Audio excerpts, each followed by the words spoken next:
Dear colleagues, welcome to Trubor Online Legal Analytics. I am Maria Barsova, the counsel at Trubor Law Firm, and in this video we will briefly look at the legal procedures for provision of unregistered medicines to the Russian patients. We will start our overview with a brief analysis of the applicable regulations.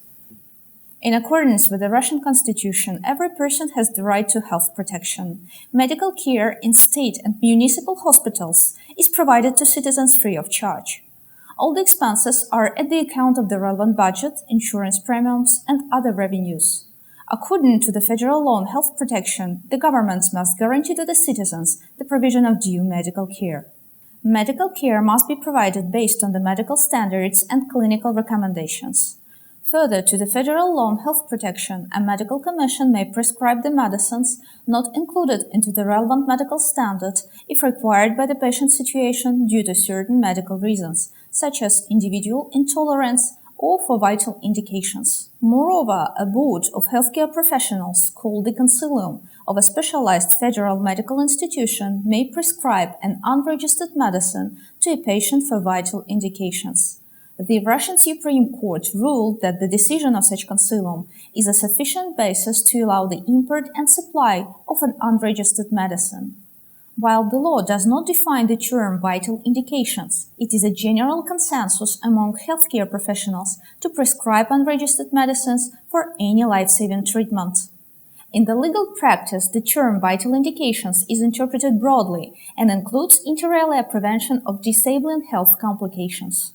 Pharmaceutical products which do not hold a marketing authorization certificate in Russia may be prescribed to a patient for vital and necessary treatments and may be imported into Russia under a specific permit issued by the Ministry of Healthcare. Let's look at the procedural aspects more closely. The federal law on circulation of medicines allows to import into the Russian Federation a specified batch of unregistered medicines for provision of medical care to a specific patient. An application for obtaining an import permit may be submitted to the Ministry of Healthcare by medical organization, drug manufacturers, wholesale distributors, researchers, etc. An application for import permit must be completed in accordance with the approved template form and accompanied with a certain set of documents. In 5 working days, the Ministry of Healthcare must take a decision whether to issue an import permit or to reject the application based on the incomplete or incorrect information submitted. Access to unregistered medicines may be funded through budgetary funds or charitable foundation. A patient may choose to fund the relevant medicine using his or her personal resources. Currently, the primary source for procurement of unregistered medicines for the patients in need is the regional budget. However, the court practice also suggests that when the regional budgetary funds are insufficient, the Russian regions have the right to address to the federal budget for targeted financial assistance.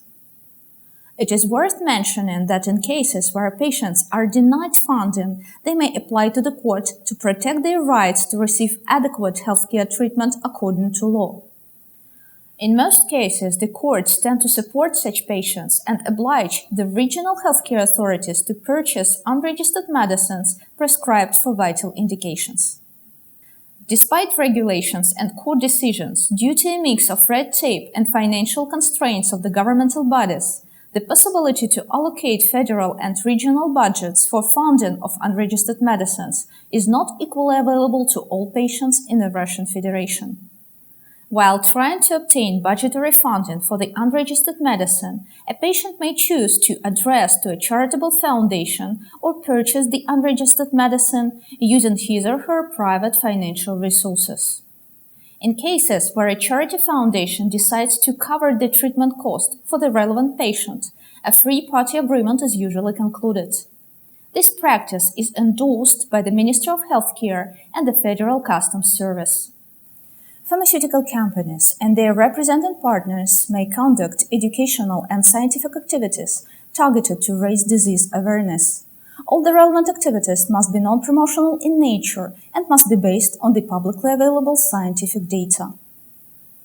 The applicable laws and regulations do not prohibit the pharmaceutical companies and their representative distributors to provide the educational support or to raise disease awareness of the healthcare professionals, including provision of information on the innovative treatment methods. Likewise, the law does not prohibit to provide the information related to the international experience of usage of unregistered medicines and the regulatory options to access such treatment. However, such interactions may be arranged strictly within the framework of scientific or educational activities related to the disease or its treatment methods and in the ethical manner.